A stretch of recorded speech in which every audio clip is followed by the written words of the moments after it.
Ako si Nestor Berondo, presidente sa SLP, asosasyon. Ako, usa ko sa una nga kumprador og isda. Nya nag-drive kog tricycle.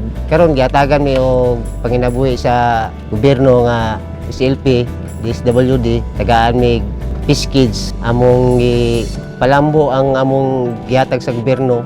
Nya naka-harvest na mi ani kausa.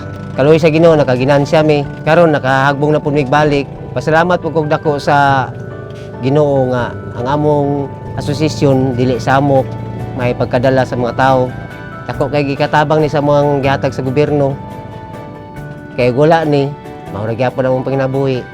Drive tricycle, ang isda, surig isda. Salamat po ko nga naabot ni sa mga kay murag naka ginawa mi gamay sa among pagpuyo. Dili pud kay ako ra, kami tanan mga membro, murag nagpasalamat pud sa SLP.